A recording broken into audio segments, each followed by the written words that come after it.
Hey everybody, welcome back. It's the Razzball Fantasy Baseball Podcast. I am B-Don. If you're watching on YouTube, that man leaning away from the screen so far away. The baseball season is not so far away anymore, Gray, but that's Yeah. Gray Albright over there. If you're Doing, watching I on don't know you, what he's if doing. you're watching on YouTube, guess the movie. Maybe we'll give you a spot in the Razzslam if you answer it, immediately, as soon as we post Yeah. this video tonight. Yeah. I think when does the Raz Slam start anyway? Next Next week. next week, Gray. I We're should starting next week. I I think should we probably have know that. Next week. Cool. That's good. That's good to know. I hope I signed up. we have you in there, Gray. I have personally checked to make sure you are in there. You are in there, so no concerns on that front. Cool. All right. Excellent. All right. Let's do this. Yeah, so we're here for the Outfielders podcast. We're gonna try and keep this as short, under 2 hours as we can. We're gonna do, I think, 50-ish at a time, or at least 50 here, and then we'll see what we need to actually discuss when we get in the next set. But here we are, Gray. Let's just jump into it right off the bat. 1 through 8 we have already talked about. That is Julio Rodriguez, Aaron Judge, Yordan Alvarez, Kyle Tucker, Ronald Acuna Jr., Mookie Betts, Juan Soto, and Fernando Tatis Jr. So the first tier that we're going to talk about here is number 9, Mike Trout. Last year he had 40 home runs, a stolen base, 85, 80, 283, 369, 630. I mean, just kind of a classic Mike Trout season. You have him projected for 36 home runs, one stolen base, 86, 81, and 279. Just how many games is he going to play? I mean, I feel like that's the biggest question on him. And then before we get into the full conversation, I will point out Rudy does have the average dropping for a second year in a row. So that's kind of the big distinction between the rankings, though, is the average. That's it. Yeah. Yeah. It's one of these years. Rudy's is going to be right about Mike Oh yeah. Trout's average falling. It'll happen eventually. Even if it's like Mike Trout's final year. Yeah. So I mean, I don't know, man. Like I feel like Mike Trout to me is like one of the safer bets going like where he is. He's essentially like great for what 120 games. It's like at this point, if you don't know who Mike Trout is, like welcome to fantasy This is baseball. Like baseball. welcome to baseball in general. Like the sport needs you. Yeah, we the do sport as the many as sport we can has get. like right now we have Flavor Flav behind home plate as the umpire with the clock on.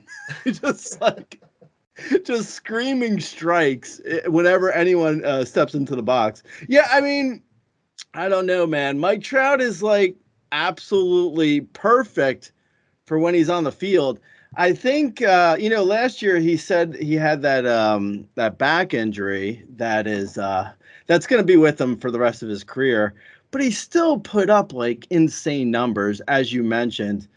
Like I don't know why his average would suddenly fall into the 255 range. Like it just like I mean it could happen. Like anything could happen, but to predict that doesn't make any sense. Like he's one of the best pure hitters in the game. So, yeah, I mean, I'm fine with him. I think actually in shallower leagues, he might be a tad bit more valuable because if you get him for 120 games and then you grab whatever you can off of waivers for the next 40, yeah, I mean that's a top 5 outfielder more than likely, assuming you grab the right outfielder off of waivers. I mean, I honestly I like Mike Trout. I would draft him at this point in any league. And that's probably like the first time I've said that in a while because he was going much higher for like the last 10 years. So he was always sort of off the board for me for a while, but now he's in that like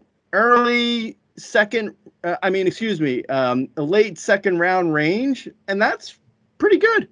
Yeah, I mean, for Mike Trout, who, as you mentioned, one of the historic hitters that we have in the game, like he's a great hitter, and if he plays 120, 130 games, you're going to be very happy with what you get from him. I believe that. I don't see the average fall off coming, but that's not that eventually we'll see it from him. I just don't think it's coming yet. He's still smashing the baseball. The back is a concern, but there's been a number of injuries that have been a concern for a few years now. So it's just kind of another thing to factor in.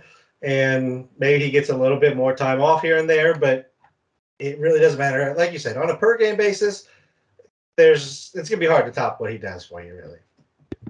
Yeah, agreed. Next is number 10, my boy, Michael Harris II. In 114 games last year, he had 19 home runs, 20 stolen bases, 75, 64, 297, 339, 514. He was 77th in barrels, 60th in hard hit, and 95th in average exit velocity. He was 29th in sprint speed. I love me some Michael Harris. I just took him in the second round of a draft. I am so happy that he fell to me, Gray. So happy. Yeah.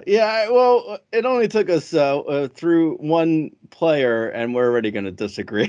We agreed on the first guy. That's pretty good for us.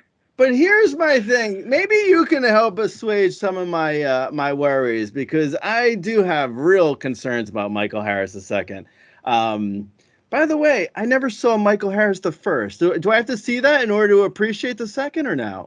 Anyway, so my big thing is like his chase rate is so awful. It's really bad. It's almost 42%. Like the guys who have had 42% chase rates and have had an average anywhere close to his average last year of 297. It's like few and far between. We're talking about guys who are like the biggest, guy who was able to do it repeatedly was Vlad Guerrero Sr. Obviously, he swung at everything. But swinging at everything is really it's not the easiest way to accrue a solid average. So I'm really concerned that Michael Harris II's average is going to plummet. So many other guys who have had that high of a chase rate previously who succeeded for one season. Some of those names are Juan Uribe in 2014, Gio Urshela in 2019, Corey Dickerson in 2018, Pablo Sandoval in 2011, Hanser Alberto in 2019. Those are the guys that succeeded with high chase rates. And then there's Vlad Sr., who was the unicorn when it came to chase rates. So I'm really concerned about that. So if you can somehow assuage me of that, maybe, because right now I feel like he's going to struggle to get on base. You can't steal first. And in most scenarios, if a 2020 guy struggled to get with contact and struggled with chase rate like that, I would probably say, well, whatever. But he's going, like you said, you took him in the second round. At that price, I just can't get into it, man. So try and help me understand. All right. So you mentioned the chase rate, and so the stats I looked up were chase rate. They were O swing, outside the zone swing. So very similar in the process of this. Okay. One thing that I think that goes kind of unmentioned was he was also in his age 21 season, Gray. He was 21 years old in the majors leagues doing 2020 300. Okay. So you mentioned the O swing was bad. It was not good. He was 41.7% on the O swing. That's not good. You don't want to be swinging at 40% of the balls outside the zone. Now, that being said, I did some filtering here. We got rookies under the age of 23 or under who have that's the list of people I've pulled. The direct names around him are Avisel Garcia. Okay, not great, but it's Avisel Garcia. Willie Castro, not great. Willie Castro, really not great. Wait a second. You're supposed to be convincing me, right? Hold on. Let me get. I just want to make sure we're still trying. We're gonna get to it. The next two, Gray, Nolan Arenado and Austin Riley. Okay. Another one down, Andres Jimenez. Okay. So there's I give you, it's not a great trade. You never want a guy chasing this much, but we're talking about very young talent at this age. So there's plenty of ways to go about it and get better.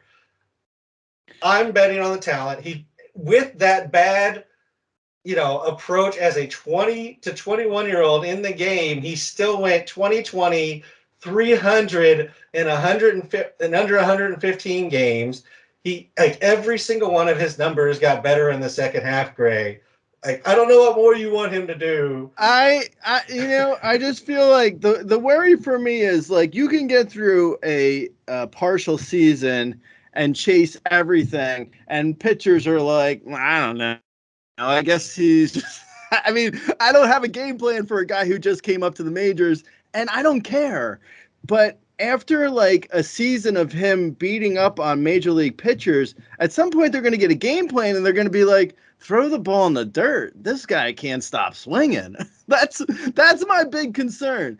I hope I'm wrong. The skills are obviously there for power and speed, which I tend to like.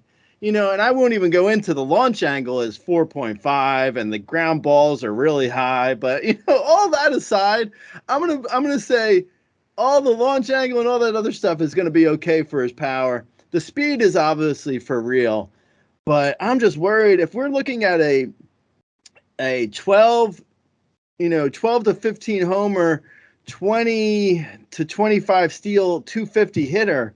You've overdrafted him in the second round, my man. Why are we giving him like half of what he did in like less than a full season, right? Why are we giving him half of what he did in less than a full season? Like, I just don't understand the thought process. So now all of a sudden he becomes a 12, 15, 250 guy after just going 19, 20? I told you I'm worried about the ground balls. I'm worried about the launch angle. I'm worried the fly balls are really low, bro. The fly balls are so low, he needs to have a 23% homer per fly ball. Like, even beyond the whole chase rate, I'm worried about certain things with Michael Harris II. But you know what? You're not. It was a good point counterpoint. Welcome back to Point Counterpoint with B Don and Gray. Yeah, let's move on. Let's move on. Yeah, I was getting there. Next is number 11, Cedric Mullins. Last year he had 16 home runs, 34 stolen bases, 89, 64, 258. You have him down for 20 home runs, 35 stolen bases, 96, 62, 256. So pretty much in line with what he did. Really, the only thing holding Mullins back is his own home stadium. I mean, everything else is great. Yeah, and also I believe Camden plays a little bit better for lefties. So, and not great, but it's a little more neutral versus just a total mess for Mountcastle. just awful from the other side. Anyway, that's why also I think Gunner is okay. Anyway, so Cedric Mullins, I've actually found myself like never before have I found myself drafting him, but I've already drafted him I think one or two times. I like I like the price this year. I think it's like, where's he going? He's going at like 50 overall. I see him as a solid bet for 15 homers and 30 plus steals with a okay enough batting average. Like, he's not necessarily a plus on batting average, but he'll be okay, like 250 to 260 area. I found myself like not being that bad on Cedric Mullins, where before I've had issues. Like, I thought last year, like coming into last year, because he was coming off the 30-30 year, where the power seemed like obscenely overrated going into last year. So I had some issues there. But now that the expectations are lower and we sort of know what to expect with like a 15 to 17 homer guy and 30 steals is nice. Yeah, I'm cool with Cedric Mullins. I trust him and I believe in the stats. Yeah, I absolutely love Cedric Mullins. He's actually my third player that I've taken in the TGFBI. So I'm perfectly happy to have started that direction, and I agree. Everything's kind of in line with what he's been doing. The fly ball rate was up slightly, the launch angle was up slightly, but I don't really see that as an issue. That could just be trying to adjust to the park changes and see if it, see what works and see what doesn't work with the new kind of arrangement that they have and the heights and everything on the walls. So no issue there. Number 12 is Randy Arozarena. He's coming up. Last year he had 20 home runs, 32 stolen bases, 72, 89, 263. You have him down for 20 home runs, 30 stolen bases, 83, 89, and 260. He was caught 12 times last year stealing, but he was caught 10 times in 2021, so it doesn't seem like the Rays really care if he does steals or not. Where are you at on Randy Arozarena? Yeah, he's another guy who with the Rosarina specifically, he feels like a guy who I'm sort of just like overlooking, like the peripherals don't really look great, and like Statcast doesn't love him, but I feel like the track record has been solid. So if the track record is going to be 20-ish homers, 25 plus steals, and a 250 plus average. I don't love that all the peripherals you look at, like for him, are, saying like he's probably not this good, but he's been this good. So yeah, I'm fine with it. Until we see him actually disappoint, I'm willing to overlook the fact that, that his expected batting average is like 210. It's not good. I don't know if it's 210, but it's not good. That's all I'm gonna say. It's like he's got a lot of really soft contact, I believe. I should have it open in front of me, but I don't. Anyway, I'm fine with them. I'm fine drafting them. I just think you sort of have to hold your nose a little bit, because the numbers, the underlying numbers say he's not supposed to be this good. So you have to sort of it's a bit of a leap of faith, but yeah, I mean, he's done it for 2 years now. So I'm fine taking the flyer on him. I mean, not flyer, but more or less a draft pick as a first outfielder. I'm fine with it. Or second, I guess, if you're going, in a shallower league. Yeah, he's like Bobby Witt Jr. with a track record. Like, you're maybe Bobby Witt's a little bit more toolsy and everything, but just from the skill point and just the numbers, the Statcast isn't really there for Bobby Witt Jr. to support everything that I think he can do. But I just think he's going to do it, and Randy Arozarena just does it. Like, he just puts it all together season to season.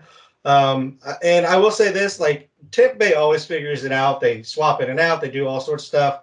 But this lineup is pretty bad, Greg. This is the worst looking Rays lineup I've seen in a while. Yeah, it's not great. It's pretty freaking bad. Yeah, I also think, that's why, if anything, I was looking at I forget their wins. I wanted to say their projected wins was 88. I was bang the under on that, bro. Hey, bruv, if you're in Vegas, bang the under, because I don't know, the Rays don't look good. They're projected 4, 5, 6 is Brandon Lowe, who was awful last year, Harold Ramirez, Manny Margot, and then Isaac Paredes, Christian Bethancourt. And I'm also not even sure. I'm not even sure how Harold Ramirez is an actual person, or if it's just it's a fill-in. It's a fill-in name that people just use. Every year, there's that team's got Harold Ramirez. Is that a real person? Is it real? Does he exist? Where's Harold Ramirez? Do you really mean Vidal Brujan? Has anyone seen Harold Ramirez? Because but yeah, I don't know. But with that said, I mean, Randy Arozarena should hit third 150 plus games, because like you said, they don't have that many options. Exactly. So I have no issue with him there. Moving on to number 13, that is Dallas Garcia. Last year he went 27, 25, 88, 101, 250. You have him projected for 30 home runs, 24 stolen bases, 81, 96, 248. I mean, I think we were both in on him last year. I think we're both back in again. Yeah, jump back in on the ride. Yeah, I mean, I feel like I could write a Dallas Garcia sleeper post every year. People just don't want to have anything to do with him. I don't know why, man. It's just every year the guy hits 30 homers and steals 20 bags and hits 250. I don't know. Okay, so the peripherals aren't saying he should do it, but he is doing it, right? I mean, right? Isn't that all that matters at the end of the day? A guy is actually doing it. So, I mean, he's similar. It makes sense that he's next to Randy Arozarena in the rankings, because he's real similar to him in that, the peripherals may not say he's going to repeat, but he's done it now 2 years in a row. So I don't know. I mean, why not, man? I don't know. Like I mean, I seen him play. I don't know if everyone else has seen him play, but I mean, I go back to that first time I saw him hit a home run the opposite way. Like, I mean, he powered the ball out to the opposite field like pretty easily in a terrible park. Like he's got real power. Like it's not fluky power. He's got real power and he's got really good speed. So I mean, unless the age catches up to him and he slows down or something, I don't see any reason why he can't continue being fantasy valuable. Yeah, I completely agree, and he just continues to be a good value for whatever reason. People just don't want to buy into it. Um, I guess maybe in like a weekly head-to-head league, I can see how he is very volatile sometimes. So like you have to kind of close your eyes and just look up at the end of the season to some extent, and it's just gonna be there. But like he's also gonna win you weeks in that kind of format too. So you just take the good with the bad to some extent with an Adolis Garcia. Next up is number 14, Kyle Schwarber. Last year, he hit 46 home runs. He stole 10 bases. He 194, 218, 323, 504. You have him projected for 41 home runs, 7 stolen bases, 81, 97, 223. Maybe the launch angle went a little too far for the average purposes, but like he's going to hit a ton of home runs. Great. Yeah, man. Yeah, you know what? The Phillies be uppercutting, huh? Phillies, the entire team. It's like just do what Reese Hoskins is doing because that's what we want. Their launch angles are insane, man. The whole team. It's like Kyle Schwarber is like under 20 on launch angle, barely. He's at 19.2 on his launch angle. I think he's like the lowest one of the top 3 guys on the Phillies. Like the Phillies are nuts with their launch angle. But yeah, it's working for Schwarber. I don't see why it wouldn't either, because he's able to hit bombs. So I'm pretty I haven't drafted Kyle Schwarber yet. I would, but I do see like there is an issue with like from Kyle Schwarber, and we'll get into the next tier too. At this point, I'm starting to draft my first starter, so I don't want to, give people the wrong impression. Like I would draft Kyle Schwarber, but it's probably just not going to happen, to be honest. Like I'm not going to be in a place where I can draft him. More than likely, I would if I got that opportunity. But yeah, where he's going, it seems kind of unlikely that I would draft him. But I have no problem with him. Yeah, I mean he's going right in that like Cease, uh, Wheeler, who I know you don't like. Actually, all these pitchers you don't like, but he's in that area. I was looking at ADP. I'm like, why are you in this range? You haven't actually mentioned the pitcher I like, but yeah, all no, those guys are it's in in that range. that range. Yeah, it's in that range. Yeah. Yeah, absolutely. So yeah, the 12% infield fly ball rate not going to help the average, but he's going to hit a ton of home runs. So yeah, there's no issue with that. Next tier, as you mentioned, is number 15, Luis Robert Jr. He had 12 home runs, 11 stolen bases, 54, 56, 284, 319 in 98 games. You have him projected for 16 home runs, 11, I think that's 15 stolen bases. I got a little ambidextrous in my writing. 71, 68, and 279. So you have him projected for 454 at bats. He had 380 last year, so you're giving him the benefit of a few more at bats this year. Someday he's going to stay healthy, Gray. Yeah, I mean, I guess I'm not giving him the benefit of that many more at bats. Like I feel like I'm pretty low. Like I think I have him for like 110 games ish. I'm still on the low end. Like most of the projections I'm seeing are like 140 games from him, and that's his last 2 years combined. like I'm again like I'm drafting starters at this point, so it's not like I'm never draft. I don't think I'm ever drafting Louis Robert or Lewis Robert or Louis Robert or Louis Robert. I'm not drafting him at any point, I think, this season. It's just not going to happen. I said he was overrated, earlier last week because, like, if you look at the guys he's getting drafted around, like, I get the upside. I mean, I see it. I just don't really like. I mean, I'd like to actually I'd like to see it from him first, just like for 1 year. Like, there's just no way I'm drafting a guy who looks like, if you were to put him down for 100 games and basically call him Byron Buxton, like I feel like that's a solid comparison. And Buxton's going 50 picks after him. So like I just don't see why I would draft Louis Robert at 45 overall when I can take Buxton at 95 overall. Or and in another also for another way to look at it, like if he is like going to be great, then sure. Then the upside is then he becomes a league winner, and I get that. I understand. Like you want to take the flyer on a guy who's going to like well exceed where he's what he's going to be able to do. But in reality, like even if he were to go 2020 275, he's getting drafted for his ceiling. Like I don't see where, like, if he does 25, 20, 275, like, we haven't seen anything close to this. Like, his high for any year in homers is 13 homers. His high in steals is 11. You double that, and you're still at, like, okay. I mean, that's kind of like, what you're basically saying, like, okay, best case scenario is he's Michael Harris II.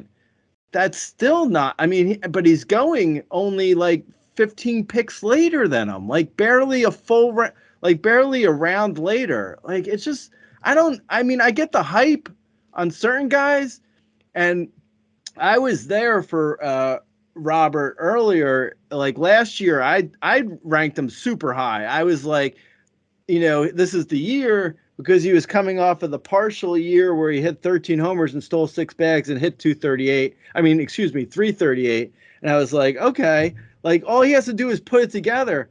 But then he went and he played in almost 100 games and he still was only like a 12 homer, 11 steal guy. Like, I don't know, man. I'm not in on it. It's a bummer. It's a bummer because I feel like I'm not in on a lot of the fun players this year, but I'm not in on that, man.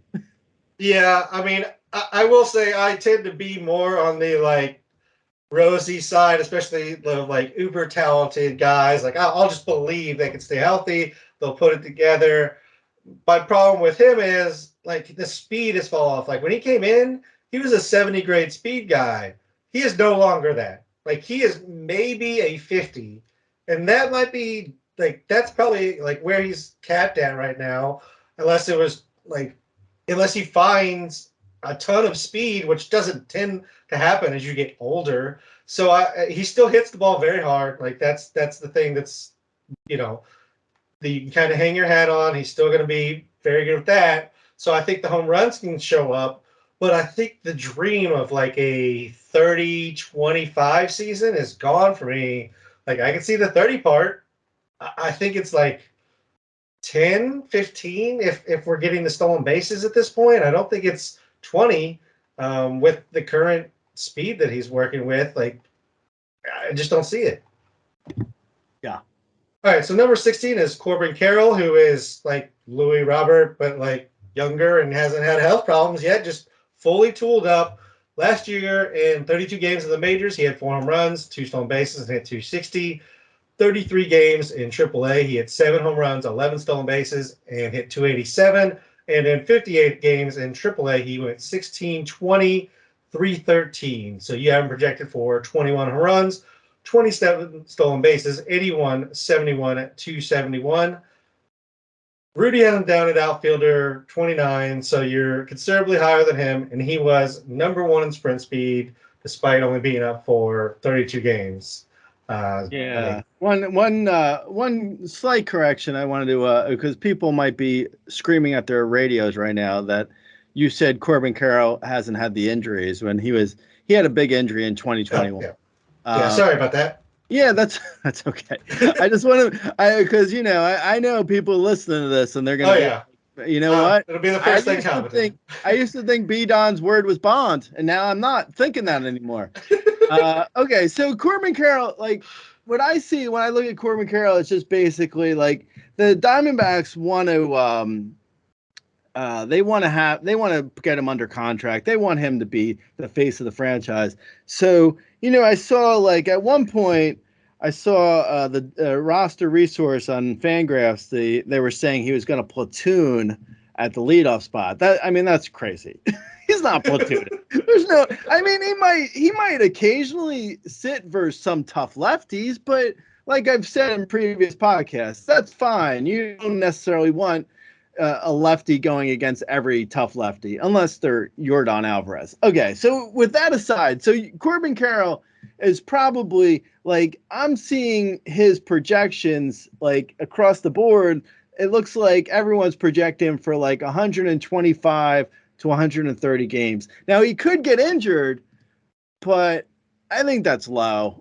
He's an everyday starter. I mean, he's their guy, like there's just no way he gets platooned, let alone sits for like 30 games.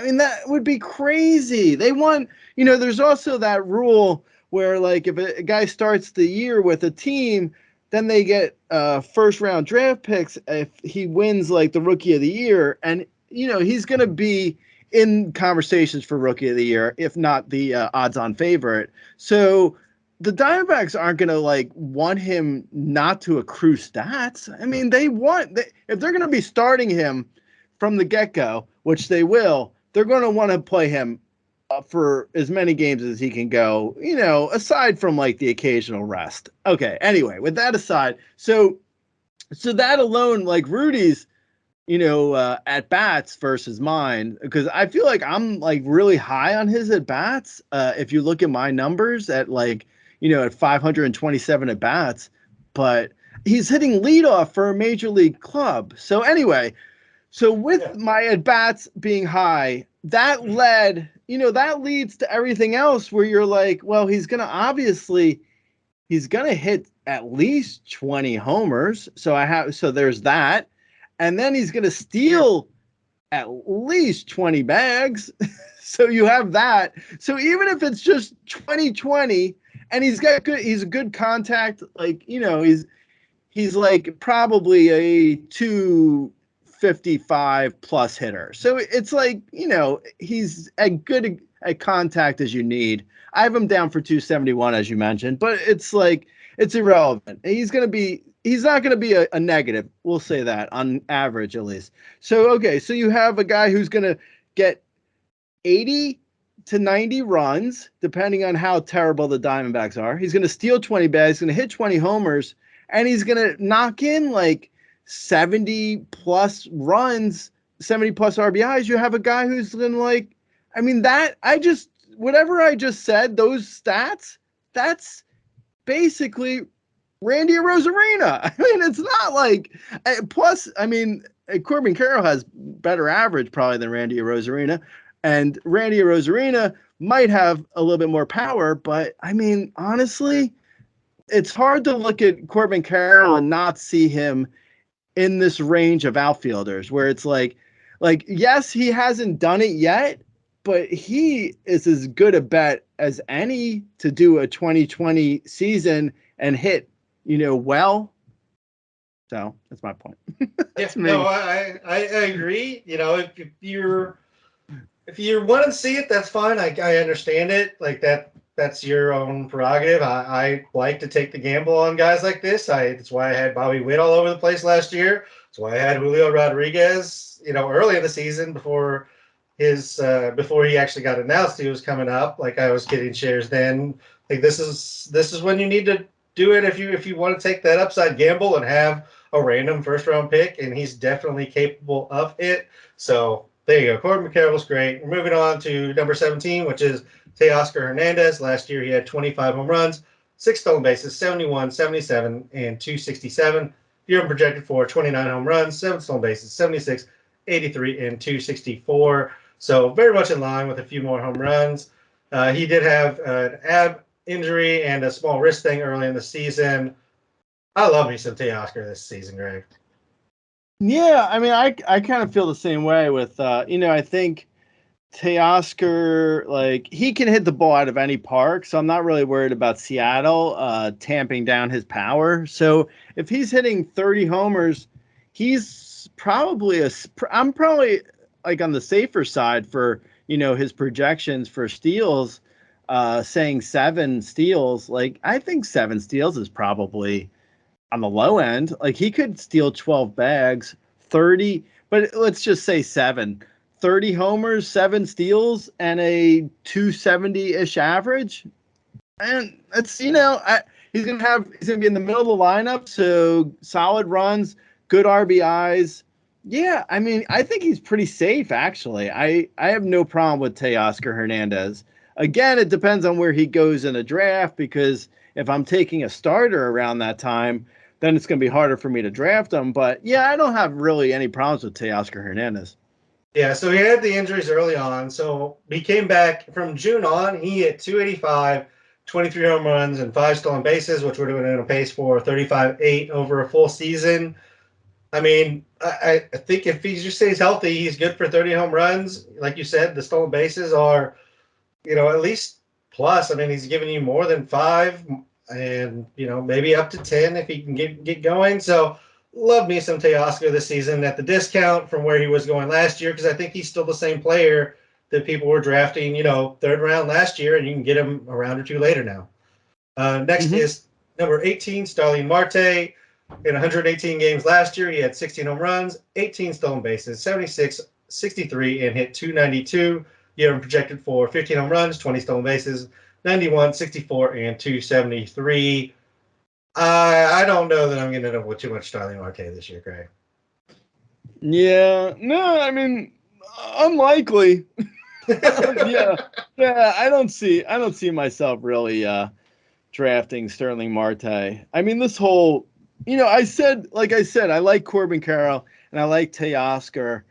If they're there, I would draft them. But this whole tier has a lot of, like, I'm probably going in a different direction than an outfielder at this point in the draft. It's just how I'm drafting, at least how I'm, hoping to draft. Like, I'm hoping to have an outfielder already. So I would have an outfielder, from the top 14 guys up to, like, Kyle Schwarber. And then I would take a pitcher, and then I'd probably go with something, I probably wouldn't take another outfielder immediately. But yeah, I mean, Starling Marte is definitely off the board. even if I were drafting an outfielder, I mean, it wasn't an accident where I put Starling Marte in my rankings. I mean, he's just like, he's not a guy I would draft. He's just not a guy. He's not the type of, stats I would draft, because he's older. He's going to be, is he 34? Yeah, he's 34 already. He had the groin. I believe he had groin surgery in, I want to say December or January. So he's got that going against him. And then he's got also, like, he's got the age. So you can't really count on him for huge steals. I mean, to do a super wonky sort of, like, comparison, like, he's just like, I mean, he's like a 15 homer. I'll give him 20 steals. 15 homer, 20 steals, 275 hitter in a good lineup. Like, that is, that's not great.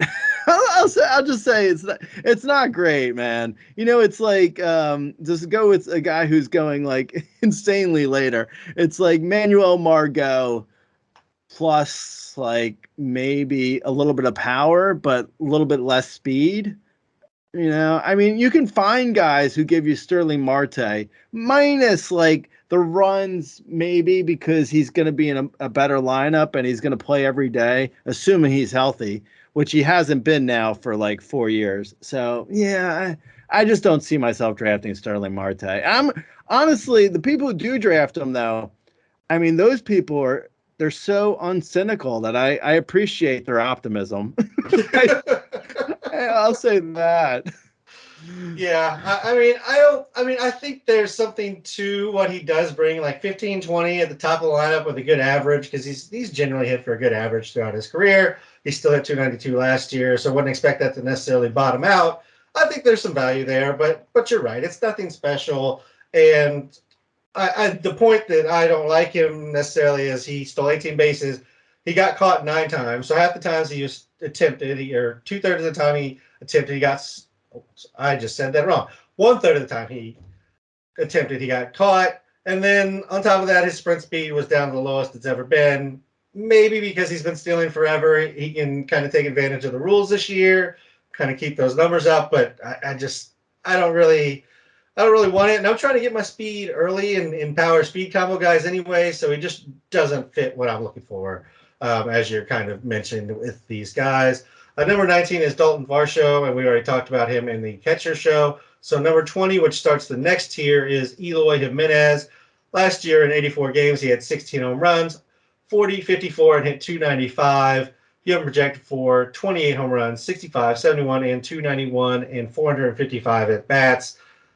Again, he's another one. Just like he's a great hitter. I actually have more faith in his skills that we've kind of assigned him than I do in Luis Robert, because he is a great hitter. Like if we put the barrels down to where they would fit what he got in last year, he was 21st in barrels, 4th in hard hit, 10th in average exit velocity. Like he's a good hitter. They need to stay on the field, Gray. Yeah, I feel like his health is probably worse than Louis Robert too. Yeah, because he like DHs half the time. Like if you were to say to me, "Hey, I just got out of this DeLorean here, and I'm from the future, and I just want you to know that Eloy Jimenez hurt himself after a pitch clock violation," I'd be like, I don't know how that could be, but I believe it.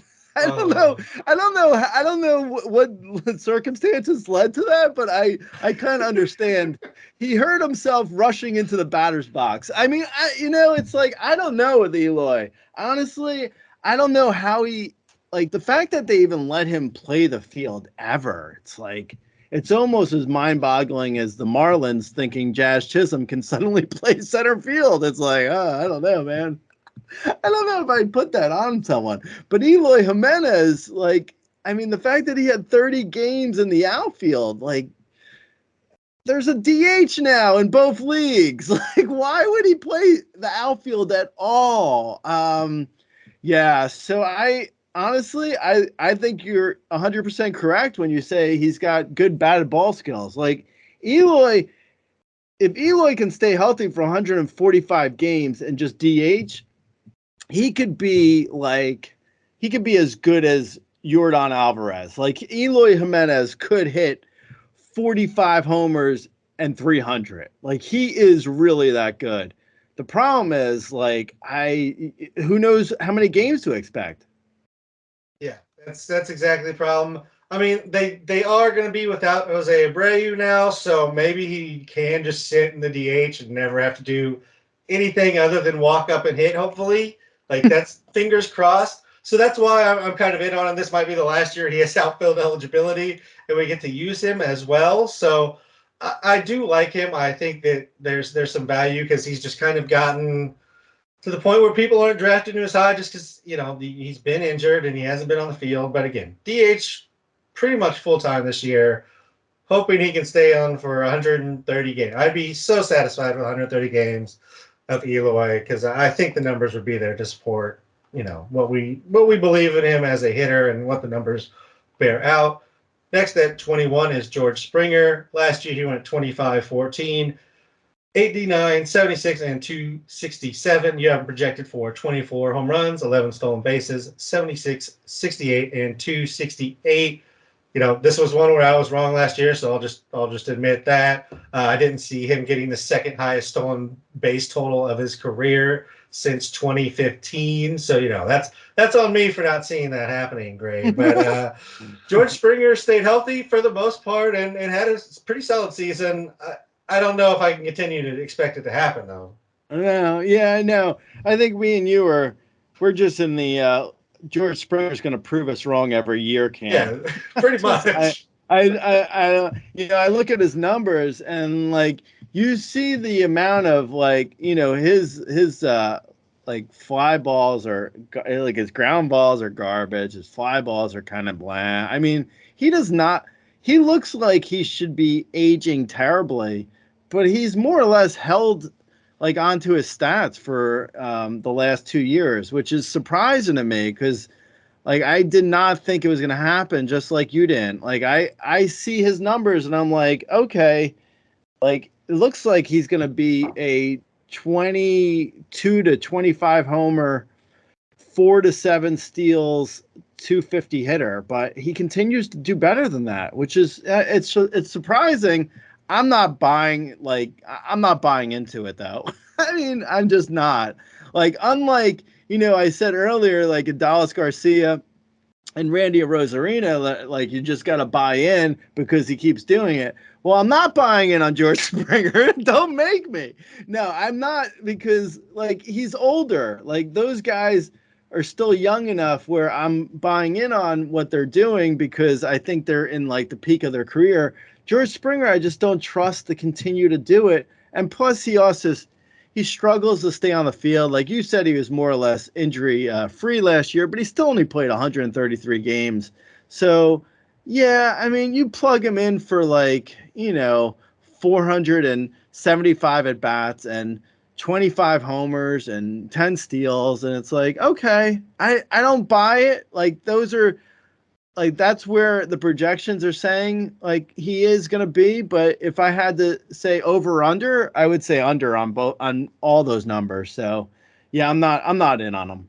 Yeah, I completely agree. I'm under on all those. I don't know why he's all of a sudden a 10 to 14 stolen base guy. He's done it twice, Gray. Once was in 2015, 8 years ago, and once was last year randomly. Like, why is he all of a sudden a 14 stolen base guy? He was 4-1, 6-6-5 the last years before that. Like, where is 14 coming from? I don't get it. Anyways, we'll move on. We're not George Springer guys. If he has another great season, we won't. I'm not even gonna say great. It wasn't even great. A good season. If he has another good season, we're gonna miss out on it. Yeah. Next up is Christian Yelich, another guy. If he has another okay season, I'll probably just miss out on it. He had 14 home runs, 19 stolen bases, 99, 57, 252 last year. You have him projected for 17, 16, 104, 63, and 257. I mean, unless he finds launch angle again, he is what he is, and he'll be at the top lineup because he has 5 more seasons left on his contract. Yeah, no, I know. He's like the poster boy for like, changing your swing is not as easy as you think.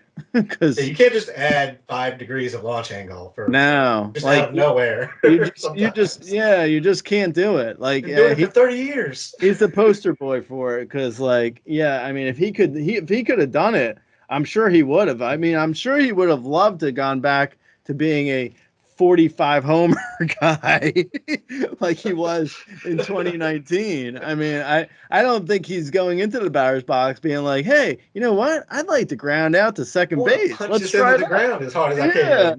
I want to try and get the ball between first and second base. Can I leave a divot? I've been playing golf lately. I wonder if I can make a divot today. Yeah. Hey, I got a thing against ants. I want to try and kill some ants. Let's go. I mean, I don't know. Yeah, I mean, Christian Yelich is who you think he is at this point. Like, put him down for 15 homers, maybe 17 steals and a 250 average. It's not great, but he does tend to stay healthy, and he will be in, at the top of the order. It's it's a good park, so there should be a decent amount of offense. So yeah, I mean, he's good for runs, if you like that. Yeah, I don't. That's what I was gonna say. If you want runs and like a little bit of power speed, he's your guy. But like, there's not really upside. He's not getting traded. Nobody's taking that contract, so he's not going anywhere. Which, I mean, for ballpark purposes, is fine. So yeah, it is what it is. Let's move on to number 23, which is Tyler O'Neill. He was not good. He was a guy I was on last year, so another one I will just admit to. He went 14 home runs, 14 stolen bases, 56, 58, and 228 last year. That was very bad. You have him projected for 31, 17, 74, 88, and 246. So you have him with a big bounce back here, Gray. Looks like you're in on Tyler O'Neill. Yeah, I am. I mean, I might be going back to the well and falling down it like baby Jessica, but I'm in again, man. I see his numbers at like, in 2021 of the 34, 15, 286. And other than, well, the average may be a little bit high, but other than that, like, he looks like if you look at his numbers, he looks like a 30 homer, 15 steal, 250 hitter. And that's really valuable. I don't love that the Cardinals have so many options. Like they are loaded. They have a lot of mouths to feed over there. The Cardinals have like not only the guys in their lineup, but there's so many guys. I mean, like a Jordan Walker, they have a Moises Gomez, they have like Nolan Gorman. They got a bunch of guys that have like legitimate case to make for having at bats. So I mean, Tyler O'Neill should be safe. He should be playing every day. He's they got him in center field right now.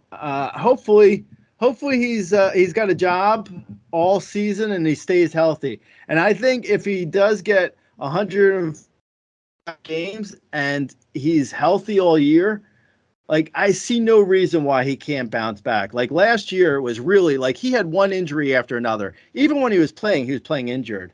So hopefully last year was just a total mulligan, and we're going back to his year before when he looked like he was going to break out. Like I think his last year his ADP was like I want to say 25 overall. I see like I don't think he's necessarily maybe he won't be 25 overall for his ADP like next year, but I also think he's going to be on the uptick. Like he feels like a steal. I wrote a sleeper post about him. Like he feels like a steal at 110 overall or wherever he's going. Yeah, I don't know. I'm split on Tyler O'Neill. I like him. I think that he does have like the 35 home run, 15 stolen base, season he put up. Like that was, I think he has that talent. But if you just take a look at the numbers, he's basically had like 4 seasons up in the majors. Like the numbers last year look pretty much like what he was in 2019 and 2020, maybe slightly better. But as you mentioned, he was kind of banged up. But they weren't anywhere near where he was in 2021. So you are taking that leap of faith to believe he's going to go from in between those sets to back up to 2021. And I don't know. It's the Cardinals. He was 28, I think, or he was 26. He's 26 when he has 34-15 season. Like that's that magic age of range of like 25 to 28 where you can have like that peak season. And it's the Cardinals, and they do these kind of things, and that just sits in my mind. So as much as I like the talent and I think he can do it, I don't know if I'm buying back in fully, and I probably won't have that many shares this year, unfortunately. All right. Moving on to the next guy, number 24, Byron Buxton. Last year, he had 28 home runs, 6 stolen bases, 61, 51, and hit 224. You have him projected for 25 home runs, 8 stolen bases, 58, 63, 233. This is just the toolbox, and unfortunately, the toolbox is hard to get open sometimes because it's on the IL. Wow, that was a metaphor and a half. Yeah, I think for the first time, maybe in his career, I'm going to be in on Buxton. I like the price a lot now. I was out on him for many years, maybe his whole career, but now at like ADP around 100, I'm in, man. I like it. I like the price a lot. I think I wouldn't expect to stay healthy. I think I might be on the low side for everyone who's projecting him as far as like at bats go. Like I have him down for roughly 90 games of at bats, which I feel like is fairly conservative, but also kind of realistic. Where everyone else has him down for like 150 more at bats. Like some people are saying 130 games. Like 130 games that's crazy. I don't know, man. I don't see. I mean, hopefully he does stay on the field for 130 games. I wouldn't count on it, but if he does stay on the field for 130 games, you're probably looking at like a top 25 to 30 overall player easily. Like, I mean, his average is a little bit of a negative, but everything else is it's, I mean, he can probably, and if he were to stay on the field for 130 games, you're looking at like 36 homers, 15 steals, and 245 average or whatever he's going to hit on average. But yeah, I'm in. I like the price now. I think at like you said, the stats that I projected him for at 25 25 homers, 8 steals, that feels good for at 100 overall. You grab that, and then definitely in shallower leagues, like I said earlier, Mike Trout, it's just another situation where in shallower league, you just fill in for him with a guy off of waivers, and you have like a top 15 overall outfielder with Byron Buxton.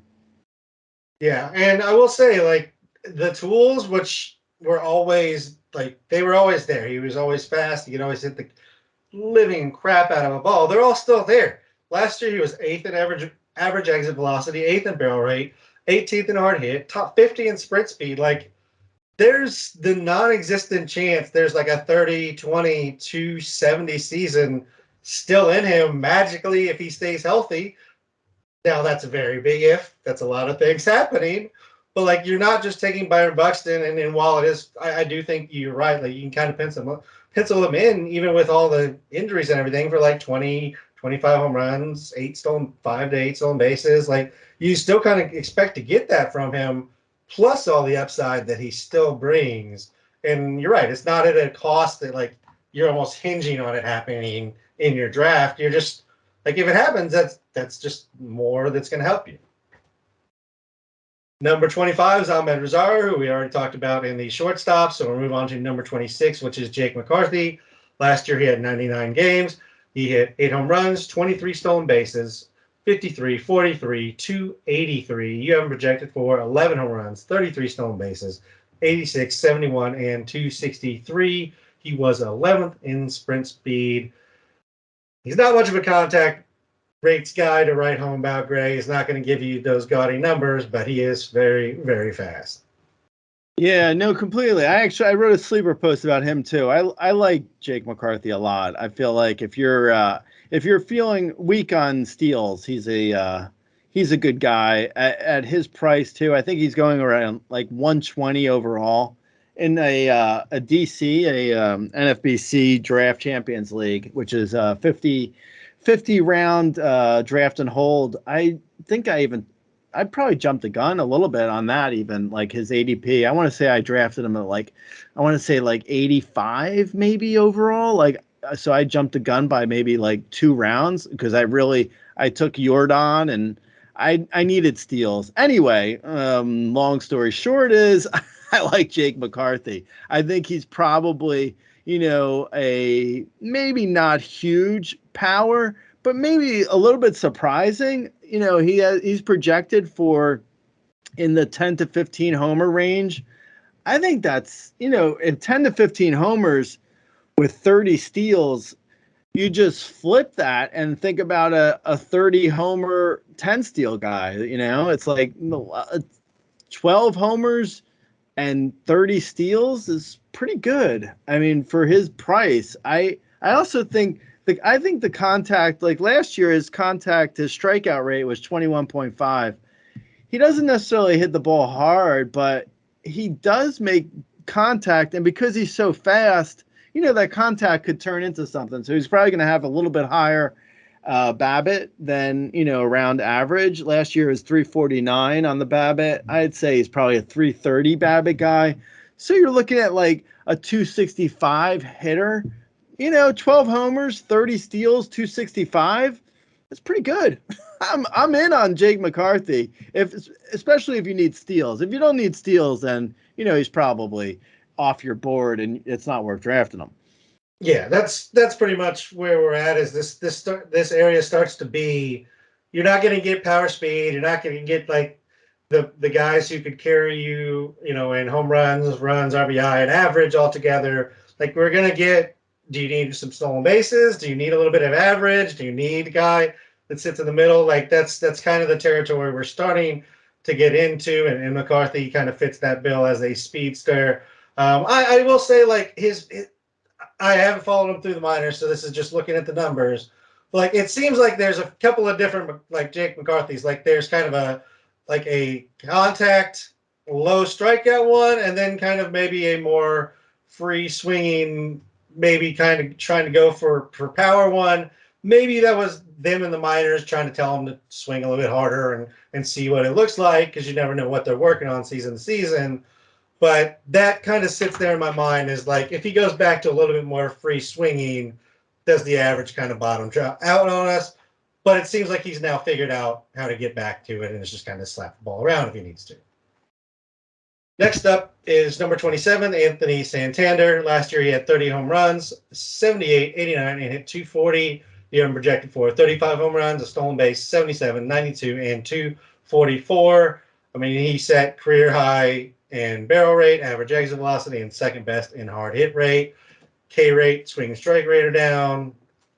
Everything looked good in regards to the power adjustment he made. Yeah, no, completely. He's also, I wrote a sleeper post about him. He's probably like he's the exact opposite. He's the polar opposite of Jake McCarthy. It's like, if your team is hurting for power, Anthony Santander is a 30 plus homer guy with no speed and probably a 250-ish average. I have him down for 244, but that's on the low end for some of the people who are projecting him. Some people have him for a little bit higher than that. Anyway, though, like, he is, the polar opposite of Jake McCarthy. He's got no speed, but he's got power. And even though Camden isn't great for righties, he is a switch hitter, so I think he's going to be fine there. I like Santander. He's like one of those sleepers where, like, he's already done it. Like, he doesn't have to prove anything to me. Like, there's some sleepers this year, like Terrio Estrada. He basically did it last year, and I'm just looking at the numbers and saying, well, he's going to do it again. Brady Singer is similar in that respect, where, he did it last year. I wrote a sleeper post on him because I think he's going to do it again. And Santander is similar. Like, Santander last year on the player rater was 70th overall. That's for the end of the season player rater. So he was 70th in fantasy value overall. And he's going at like, what, 125 overall? So that's easy value. He's actually going at 130 overall. So that's just, it's a no-brainer. At 130 overall, all he has to do is repeat, and he's going to be a top 70 fantasy guy on the player rater. So, yeah, he's an easy call. I would draft him in every league, even if I didn't necessarily need power, because at the end of the day, everyone kind of needs power. So I'd probably draft him in any league. I take back saying, if you need power, like, you're going to need power. All right. This is me talking to you. Yeah. So I like Santander. Yeah, I do as well. I do worry the average could just completely bottom out, which would drop the home run some. He had 19% infield fly balls last year. That's not ideal that one in every 5 balls you put in play is an infield fly ball. Great. As far as getting on base, that's not really how that works. But, he still hit 240 doing that. So if anything, I think maybe there's a little bit of room where he kind of adjusts and maybe he gets a few points in average back because he doesn't hit 20% infield fly balls. Number 28 is Brian Reynolds, which is your kind of mix between Jake McCarthy and Anthony Santander. There's no real mystery here in regards to what Brian Reynolds is either. He last year went 27 home runs, 7 stolen bases, 74, 62, and 262. Yeah, projected for 24 home runs, 6 stolen bases, 81, 70, and 272. If you draft him at ADP, he'll return your ADP, and that's what he's going to give you. Yeah, I also predict he's going to be the 4th outfielder for the Yankees, playing behind Aaron Hicks. I'm only half joking, maybe 3/4 joking. I hope Aaron Hicks would go to the bench in that scenario. I think Brian Reynolds is basically like, I don't think the power is really as like it was 27 homers last year. That feels on the high side, but 22, 7, 270. It's fine because he's probably going to play he's going to play at least in the past, if the past is any indication of the future, which some historians say it is. He will play a lot. He will stay on the field, and if he does stay on the field, it should be good for runs and RBI. So, I mean, he's not a terribly exciting player, and he's not a guy I usually draft. I think my ranking versus ADP, I'm about 30 picks later than him in my rankings versus his ADP. So there's a very little chance I actually draft him. I don't see it happening necessarily, but yeah, I like him. Yeah, I mean he's like I don't know, he's Corn Brand cereal. He's Corn Brian. He's Corn Brian cereal. He's kind of Yeah, boring. yeah. He's fine. He's useful. He's okay to have in the house. Not going to get excited. Next up is 29 Taylor Ward. We'll get a little excited about him. Last year he had 23 home runs, 5 stolen bases, 73, 65, and 281. This year you have him projected for 31 home runs, 6 stolen bases, 73, 97, 282. I mean, he's at the top of the lineup, and I mean, maybe the only thing that I kind of feel like maybe goes unmentioned with Taylor Ward is he has missed a little bit of time through the minors, so the health concerns don't really get mentioned because it was in the minors. But other than that, I mean, I like me some Taylor Ward here, Greg. Yeah, no, I feel the same way. I wrote a sleeper post about him as well. I'm totally in on actually. Taylor Ward's before Brian Reynolds in my rankings. Oh, oops, you guys will forgive us. But anyway, Taylor Ward's another guy I wrote a sleeper post for him. I'm really excited. I think last year he was only really healthy for like I want to say maybe 2.5 months of the season, and he hit 23 homers and stole 5 bags and hit 281. I think he can totally build on all those numbers. Like I don't love the things that are negative on him are pretty obvious. I don't love the fact that he was in the minors until very late in his career. He's like, it doesn't look good for him. But that's also the Angels, and they're dumb organizations. You can't hold that against them, I don't think. I think Taylor Ward is better than, being held in the minors for as long as he was. Like he was in AAA and he hit 27 homers and stole 11 bags and hit 306.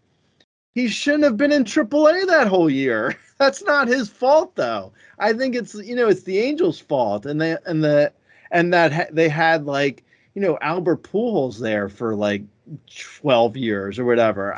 I'm not worried about the fact that Taylor Ward is breaking out at a little bit of an older age. I think if he's healthy, which he says he is, and if he stays on the field for 140 games as a healthy hitter, I think he's going to be really good. I'm super excited about him. Great contact, really good plate discipline, takes a walk. I could see even like a 380 plus on base percentage. Yeah, I'm excited about him. Yeah, I like him as well. So, and this guy you don't necessarily have to be reaching for. And I think in kind of the friends and family home leagues, like he's going to fall even beyond the kind of 115 range he's going ADP wise now, and you can get him at an even better value likely. Yep. Next up is a start of a new tier. Number 30 is Stephen Kwan. Last year he had 6 home runs, 19 stolen bases, 89, 52, and 298. You have him projected for 7 home runs, 17 stolen bases, 103, 56, and 303 average. I mean, he's another kind of slap hitter, but he gets on, he has a very high contact rate, doesn't strike out. Fast enough steal bases, but he's not lightning fast. He's not as fast as Jake McCarthy, but he probably has better contact rate, period. Probably not as much power. Yeah. Yeah, I think I have Jake McCarthy considerably higher than him, but I mean, yeah, I think Stephen Kwan is, even though he's only been in the year for, he's only been in the league for 1 year. I think he kind of is who he is. I think he's pretty obviously like a 7 homer, 20 steal, 300 hitter. I don't think there's any upside really. I don't think there's a ton of downside though either. So that's pretty, that's fairly safe if you need like a good average batting average guy and also someone who's going to steal a handful of bases or I guess 2 handfuls and 2 feetfuls of base of bags. But yeah, I like Stephen Kwan, but he's only right for certain fantasy teams. I wouldn't necessarily, draft him everywhere. And he's also he's really a floor player. I don't see the huge upside either. But he's fine for what he is. It's just a matter of whether you need that. Yeah, he's going a little bit high for me in regards to ADP right now, just because, as you mentioned, he's really a floor play. Usually, you get a little bit more discount on a guy who's not. I mean, he's not even like I don't think anybody really has him projected for more than 20, if they even have him projected for 20 stolen bases, and like nobody has him projected for more than 10 home runs. So it's average, it's runs, and that's pretty much all you're getting. There's guys like that you can get much later. So yeah, I don't end up with a lot of Stephen Kwan, despite liking him as a real life baseball player. Next up is number 31, Hunter Renfroe. Last year he had 29 home runs, 1 stolen base, 62, 72, and hit 255. You have him projected for 30 home runs, 2 stolen bases, 63, 79, and 251. I mean, numbers are all pretty much in line with career norms. He's moving to the Angels from Milwaukee, so Milwaukee's one of the best places, but the Angels isn't bad. Yeah, if your farm system can't produce another Mike Trout, just go out and get another guy who looks exactly like Mike Trout. enter Hunter Renfroe because like it's uncanny that how much this guy looks like Mike Trout. It's like, whoa, like it's really crazy. So yeah, I mean, good for the Angels of going out and getting the second Mike Trout, just in case something happens to the first one. You want to have a backup Mike Trout,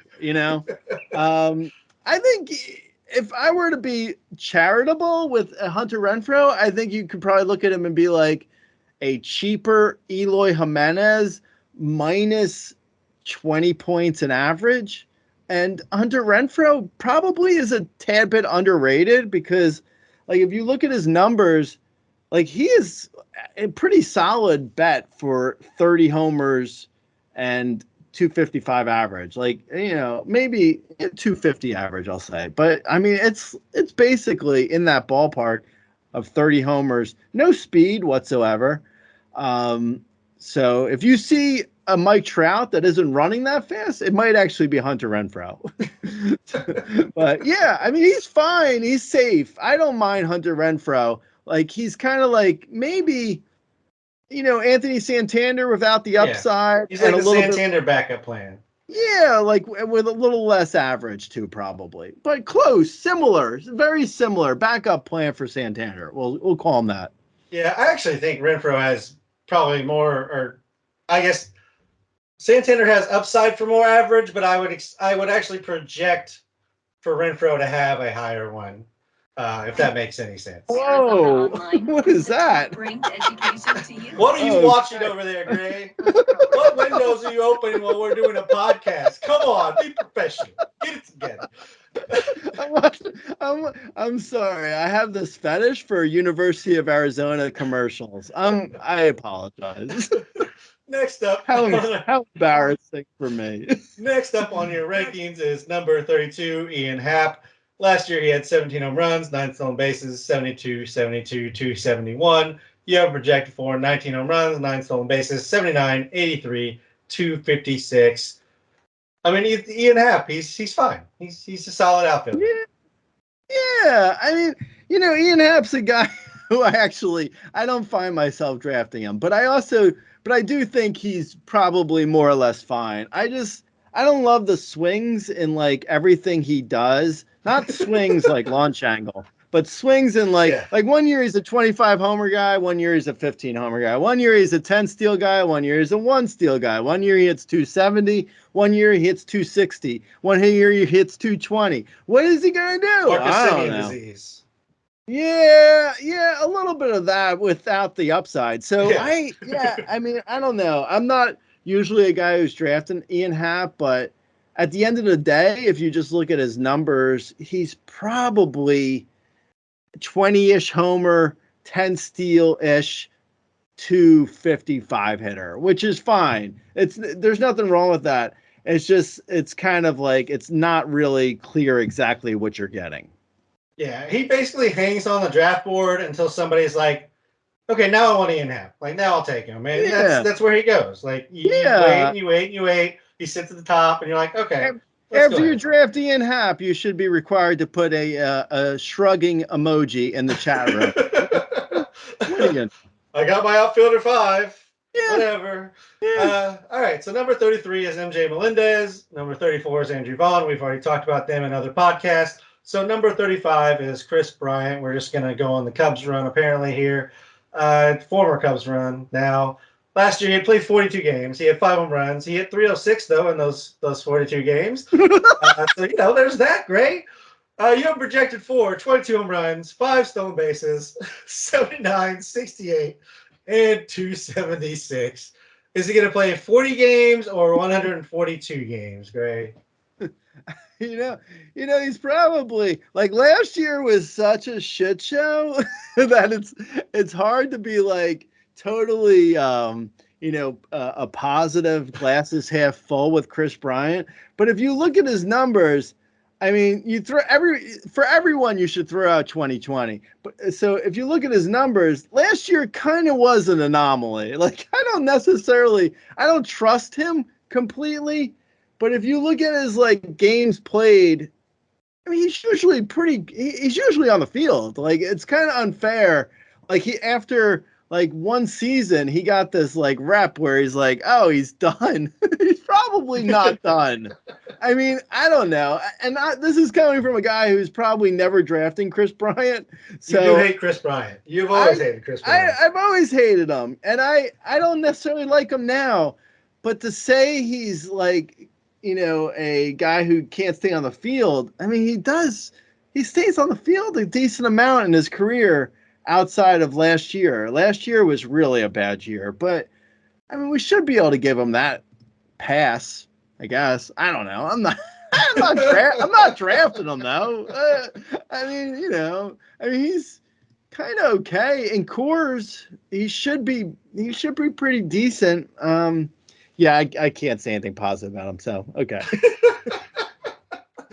I like Chris Bryant. Shocker, that's not ever really going to change. I think he's going in a reasonable place. Like I don't have any problem taking him. He's going right behind like Christian Yelich and Steven Kwan. If you ask me who I want out of those 3, I'm probably going to go with the upside of Chris Bryant. To be completely honest, at least there's 30 home run potential in there. There's 10 steals. Maybe 15, probably not 15 anymore, but like he's Chris Bryant. He could be fine. There's probably not a whole lot of difference between them, honestly, at the end of the year, though, because the game's played and everything. All right. Moving on to the next Cub player is Seiya Suzuki at 36. Last year, he played 111 games. He had 14 home runs, 9 stolen bases, 54, 46, and 262. You have him projected for 22 home runs, 10 stolen bases, 77, 58, and a 257 average. Rudy has him at number 17 among his outfielders, so significantly higher than where you have him. It seemed like a bad season because the numbers are very unimpressive, but if you just kind of expand when he was healthy, it was pretty much what we expected him to do. Where are you at on Seiya? It seems like Rudy's got him down for 3 more home runs and a little bit higher average. That seems to be the biggest difference here. Yeah, Rudy's projections always love Seiya Suzuki. I'm not as. I mean, it's only his second year. I'm not as optimistic. Yeah, I mean, I guess always maybe being used a little bit too easily. He's not Giancarlo Stanton. I should. Yeah, I remove always from that previous sentence about Rudy, but I don't know. I mean, Seiya Suzuki's numbers, like he's already. By the way, he's already got an oblique injury in spring training, so that already worries me. But I mean, I guess that could mean only at worst that's probably only going to knock him out maybe a week or 2 of the season. So it's not like the end of like say a Suzuki for this year. But those things, like that's just like a sign. Like last year, he had all kinds of like little, injuries that knocked him out for game, like weeks here and there, and now he's got the oblique. I don't know, man. I'm starting to get to the point where with Seiya Suzuki, I honestly, I look at his numbers and they're like totally decent numbers if he can get there with like 20 homers and 10 steals. I just don't know if he can get there. And if I'm being totally honest, I don't think I'm drafting him where he's going in ADP, which is like he's going in front of Jake McCarthy. He's going in front of Taylor Ward. I don't see myself drafting him before those guys. I just don't. Yeah, I mean, if he's going to go inside the top 100 or pretty much at 100, it's kind of a situation where I'm going to have to really want him on my roster. I've seen him fall in drafts, so if I can get him to slip a little bit, I would take him probably another round or two later and then be perfectly fine with it. Because I do think, 25, 10, 270, 260s and in play. And I mean, that's perfectly fine from what you're getting at that range in the draft if he can fall to like 120, 130. Yeah, toots. Yeah. All right. Moving on is the guy we just said Rudy always does love, and that is Giancarlo Stanton. Last year, he hit 31 home runs, 53, 78, and hit 211. You have projected for 33 home runs, 61, 74, and 238. Surprise, surprise. Rudy has him down for a higher average and is a little bit higher on him overall. I mean, do you think that he's bouncing back, or is the fact that he's struggled now? Like last year was the worst he's ever done versus the fastball. He had a 31% whiff rate against it. He had a 205 average, lowest WOBA he's ever had against it. Second worst K rate against the pitch. Like that's a bad sign when Stanton, of all people, is not just destroying fastballs.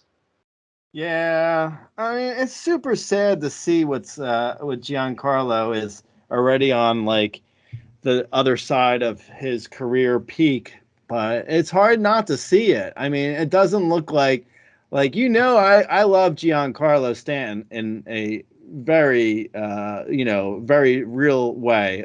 I have major I have his name written on my trapper keeper. Let's just put it that. It's like I have big time love for Giancarlo, but yeah, he's done, bruv.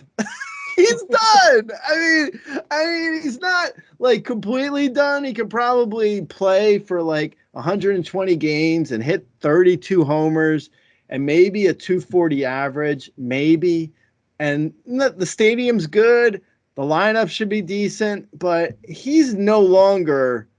He's not like a 250 plus hitter, and he's not a 40 home run threat. Like that's over. Like, I don't know. I mean, it sucks. It's sad to see because I really did. I loved him when he was on the Marlins, and then for like a year, maybe the Yankees ruined him. Let's be honest. I don't know.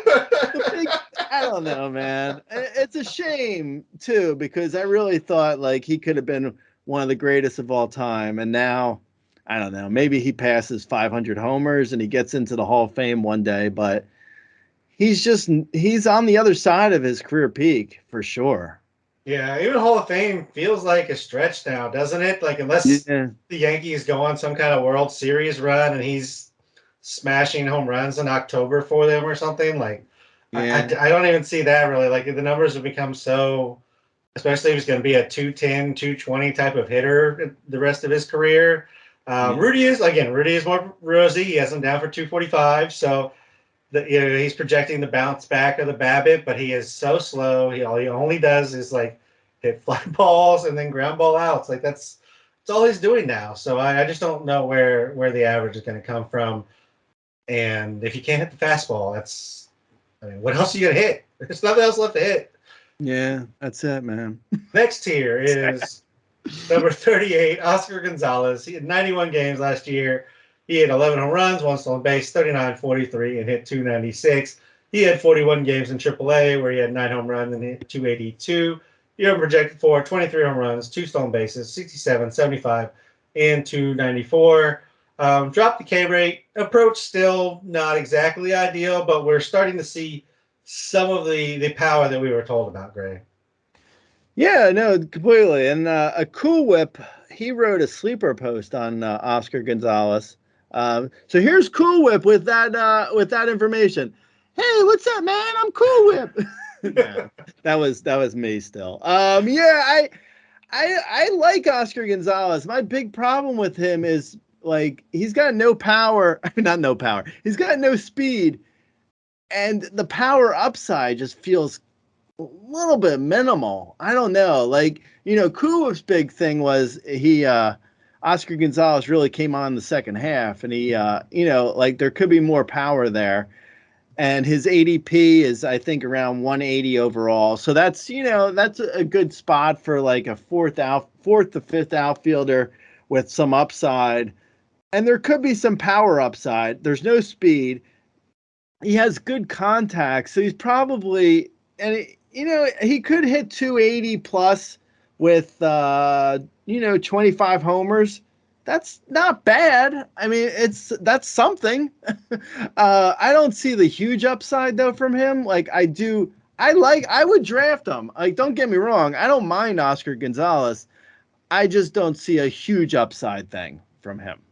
Yeah, and if the whole argument for him is like he had a great September, we know where I stand on great Septembers. Like, I'm Don't start. sorry. Don't start going about fucking Bo Bichette, man.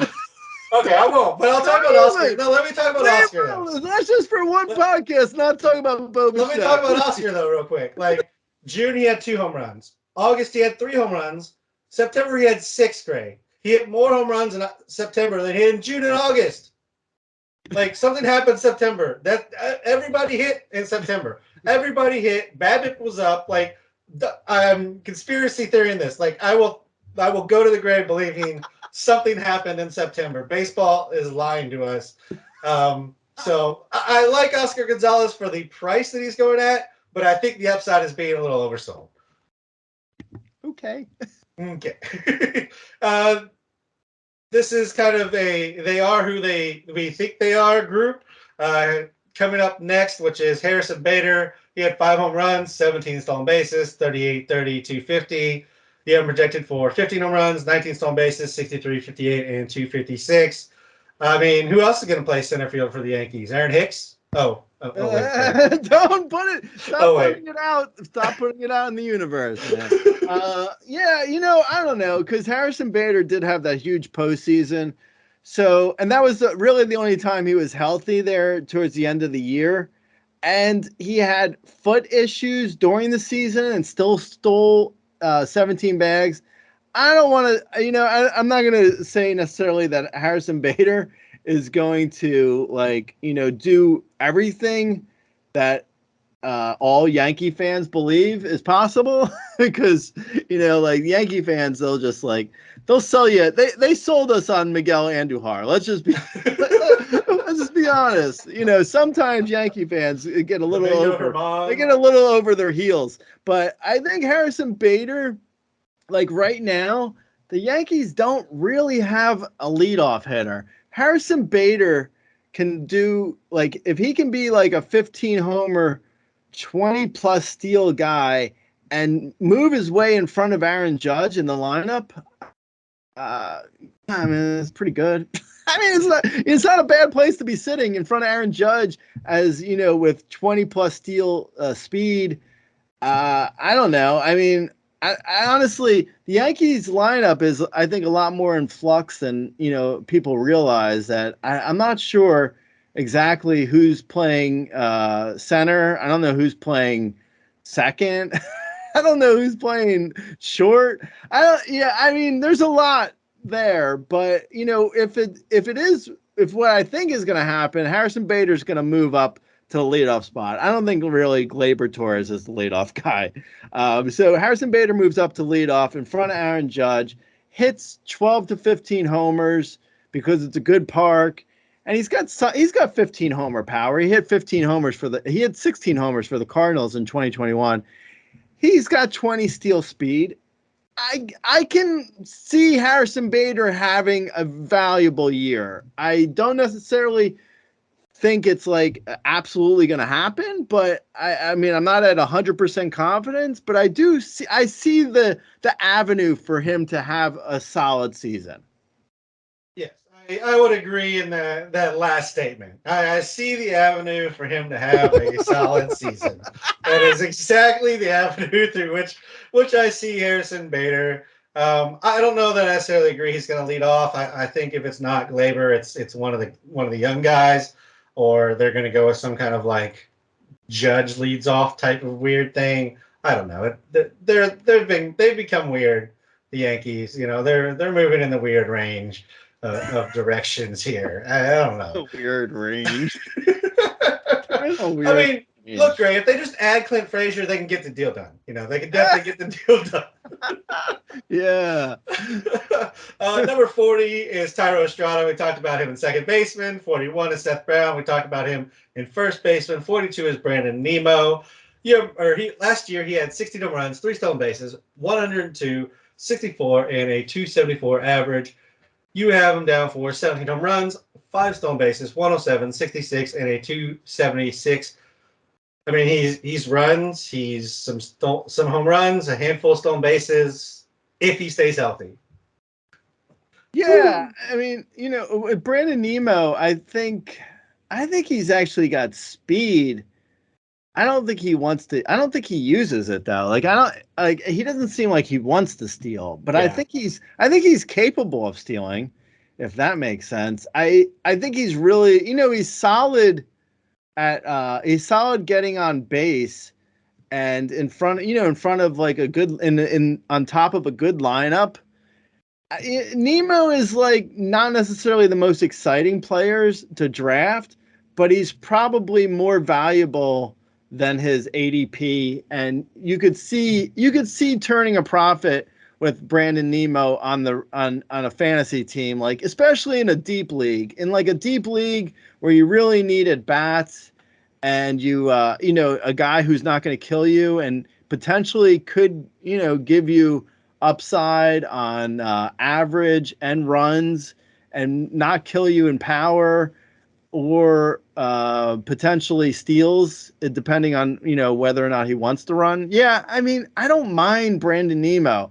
He's not necessarily a guy I totally always like. I'm not always in on him, but I could see drafting him on the right sort of like team. If you have like a team where you're, if you took like a maybe a who could you have Jordan taken like Vlad an adult turn. like a if you took like like a Adalis Garcia and a Randy Rosarina or whatever, or I don't know, if you're low on average and you need like runs and stuff. I mean, I could see it. I don't necessarily want it on every team, but it's not awful.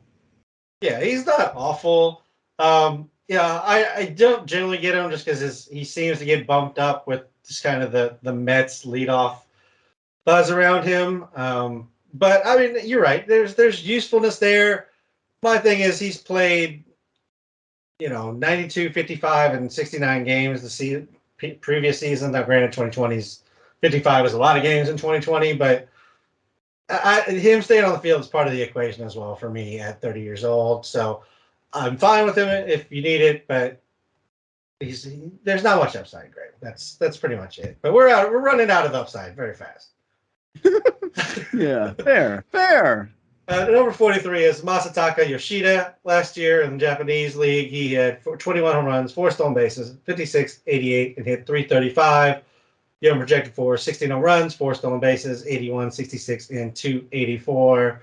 I mean, definitely in the mold of a contact hitter coming over from Japan. So, not expecting a ton of power or a ton of speed. Just, he's going to sit. At least we hope he's going to sit at the top of an order.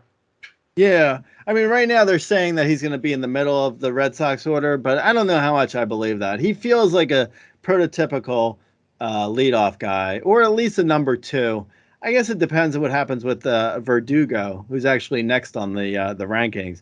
Nemo, Yoshida, and Verdugo feel like 1A, 1B, and 1C of like guys who are just like for 4 categories and decent for average. Yoshida, I mean, maybe it has a little bit more risk because we haven't seen him yet, but he feels like a 280 hitter, like similar to Verdugo. Like I honestly, I think Yoshida and Verdugo are like they're going to be in the same lineup, and they're going to more or less give you the same stats too.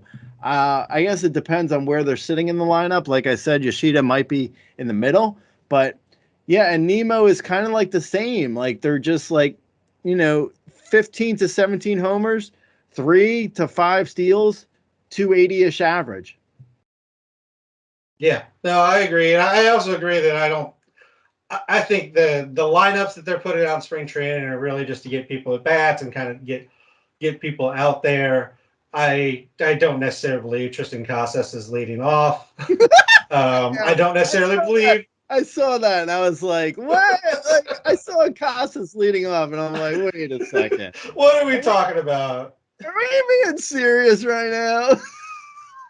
Out of all the guys in the lineup, I honestly think Casas might be the worst guy to lead off. Maybe Adam Duvall.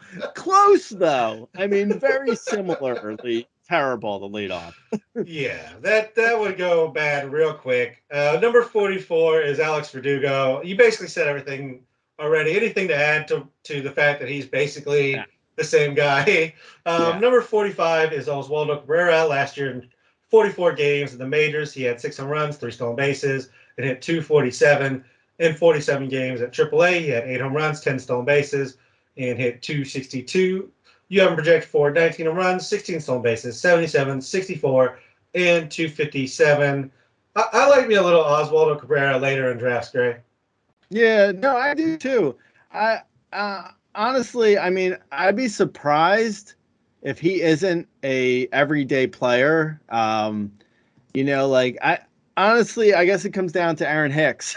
Like what happens with Hicks or like Peraza, I guess maybe if Peraza's at short, like I'm a little bit surprised that there's even some sort of competition because I think Oswaldo Cabrera is like he's an easy bet to be an everyday, like, if not leadoff, at least like somewhere in the lineup. Like he should be at worst hitting ninth. Like he should be in the everyday lineup for the Yankees. Like he's got a solid bat. He's like 20 homer. He's a 20-20 guy in, everyday at bats with probably a better, maybe 245, 247 is what I projected him for. I projected him for 257 actually. So yeah, like the 250-ish range on his average. I think there's a lot of upside with him. I wrote sleeper posts for Oswaldo Cabrera too. I like him a lot later on. He's going much later than I have him ranked. I have him way higher than most people. I'm really excited about him. I think he's a solid like grab, like, in the like I think he's going at like 240 or something. Like he's going pretty late. I like him. I'm drafting him. Yeah, for whatever reason, their like projection systems have him playing like 75 games, Gray, and I just don't see that happening. So I'm taking advantage of it. I love grabbing him late because I'm with you. I think he's going to end up being pretty much a full-time outfielder, or as close as the Yankees have to a full-time outfielder, other than Judge. Yep. So moving on to the next tier here. 46 is Joey Meneses, who we talked about in the first baseman. So 47 is Riley Green. Last year in 93 games, he had 5 home runs, a stolen base, and hit 253. In 2021, he had 24 home runs, 16 stolen bases, and approximately over 300 across 2 levels. You have projected for 15 home runs, 7 stolen bases, 74, 83, and 272. Yeah, he's terrible. I don't know what happened with him because I really liked him going into last year, but I look at his numbers of what he did going into last year. I liked him a ton. I thought he was like on the verge of being like a superstar, but now I look at his numbers and I'm like, oh my God, he's awful. What happened? I don't know. Like his launch angle was 2.8. Oh, his ground balls he had a 56% ground ball rate. for people who don't know, that's terrible. That's really bad. Like he would need like a 25% homer per fly ball to even approach 20 homers. So yeah, I don't know, man. I liked him a lot going into last year. I really don't see like people are way higher on him than I am. Like there's no way I'm getting Riley Green this year. Like people are drafting him like we already talked about Joey Menendez in first base podcast, and they're it's good that they're actually next to each other in my rankings, because both of them are like, I don't know what people are thinking, but I ain't drafting them. There's no way.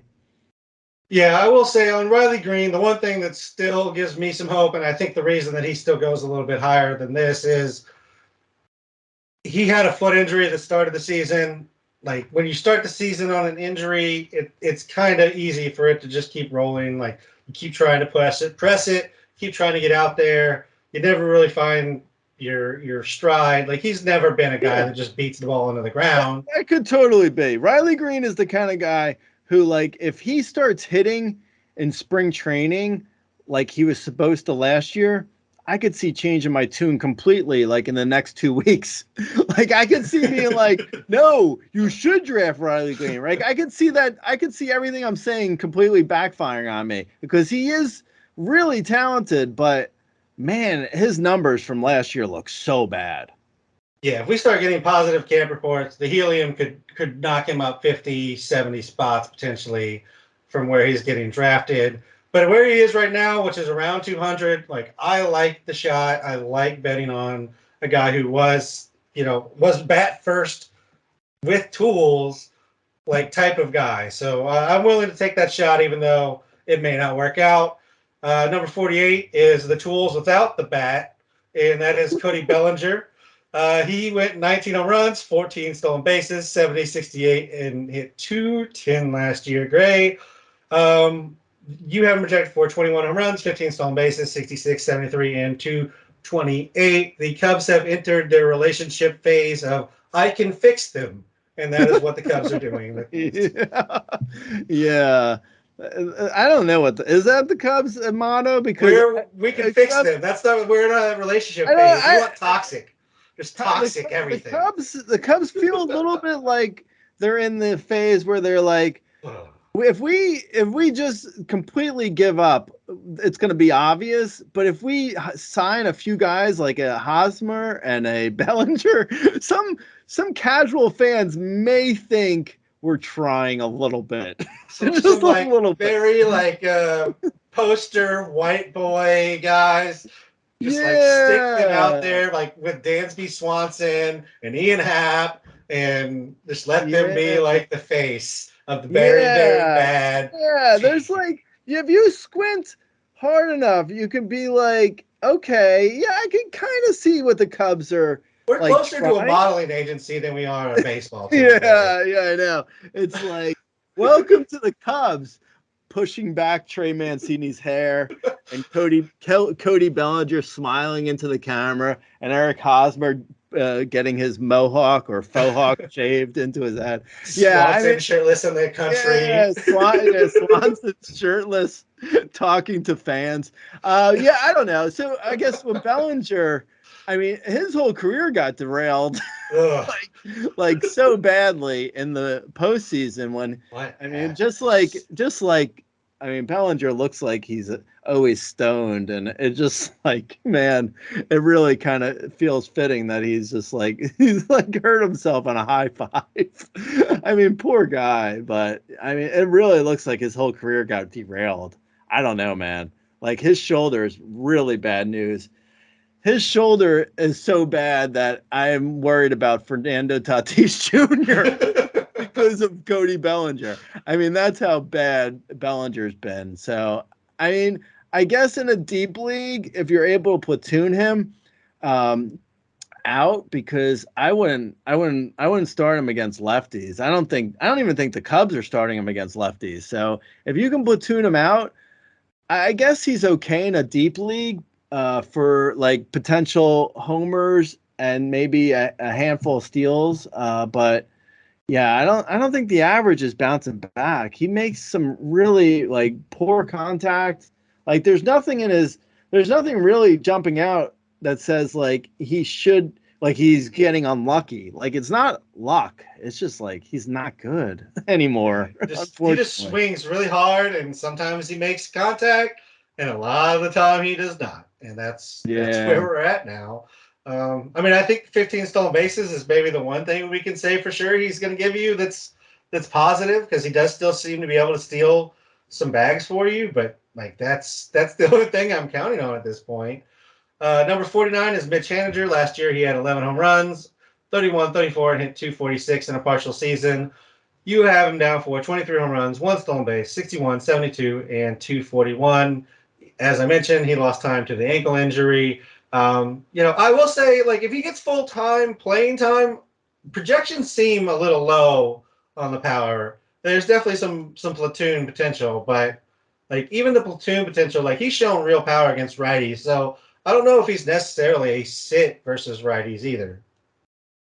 Right. Yeah, and I almost drafted him in my draft champions league. I ended up going with Jorge Solar instead for a power bet. But yeah, I mean, I do think he's probably a 25 homer, 250 hitter, which, I mean, if you think about it, it's like not that far off from Hunter Renfroe, who is going like 70 picks before him, maybe. I might have Renfro a little bit higher than ADP, and Haniger maybe a little bit lower than ADP. But yeah, I mean, you can sort of, you know, make a case for Haniger is not really that awful if you need a power, like a late power bet, if you're guessing on like him being healthy. Because if he's been healthy, he's been decent.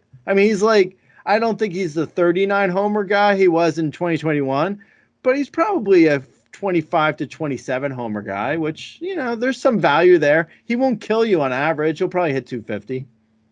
Yeah, that's pretty much where I have him. 25 plus home runs, 250, and generally most playing time. I mean, he stayed healthy for the most part, except for last year. Now, granted, he is 32 coming into the season, so to say last year he didn't stay healthy at 31, it could just be the start of that slide. But he had been, healthy the last 3 seasons before that.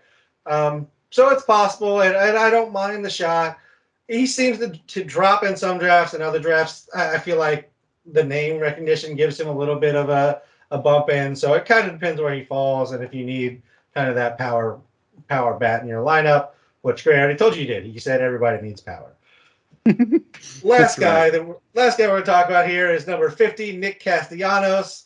Last year, he had 13 home runs, 7 stolen bases, 56, 62, and 263. You have him projected for 15 home runs, 3 stolen bases, 64, 71, 259, and the Greek god of exit velocity flew too close to the sun.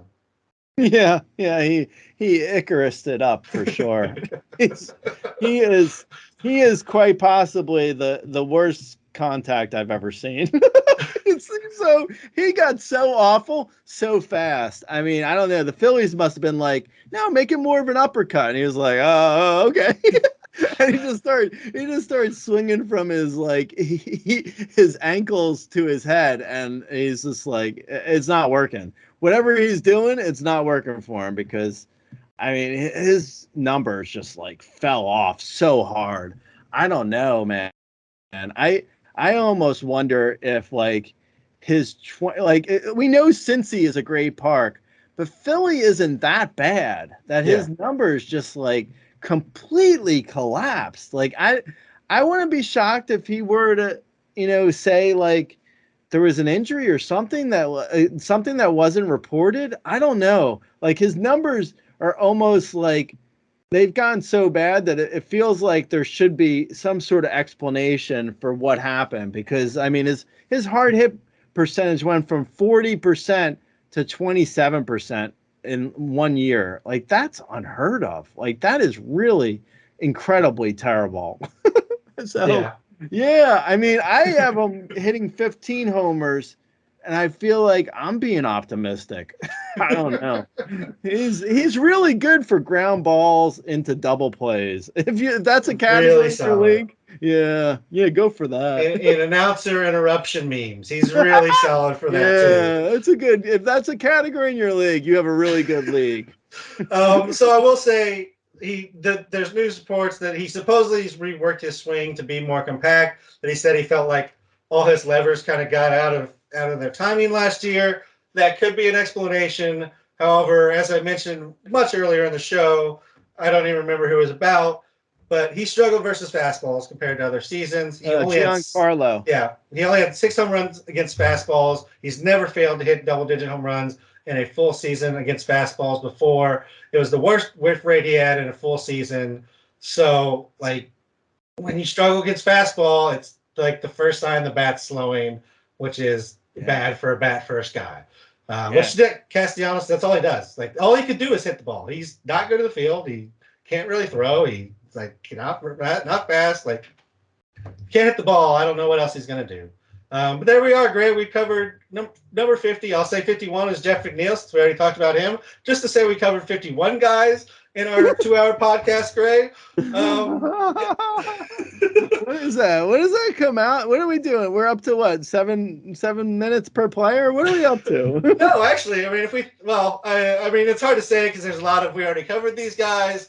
If we want to give ourselves credit for 51, then we actually did really well. We were like 2.5 minutes per guy. Wow. But it's probably more like 4.5 because we didn't talk about like 20 guys. Yeah. All right. Well, that's still pretty good for us, though, considering we start the season at like 10 minutes a catcher. And we get it down to 4.5 for outfielders. You're welcome. Nobody listens to Catcher podcast anyways. Let's just keep talking until we get to next week's podcast. Until we just get to the 50, 52, whatever outfielders. Yeah. All right, Gray. So that'll wrap up the podcast for this week. You can find us on Twitter. I'm at RazBeaton. Gray is the Razball account owner, of course. Follow us on YouTube, youtube.com/RazballFantasy. RazSlam starts next week. Get pumped for that. And I'll talk to you later then. Great. All right, late.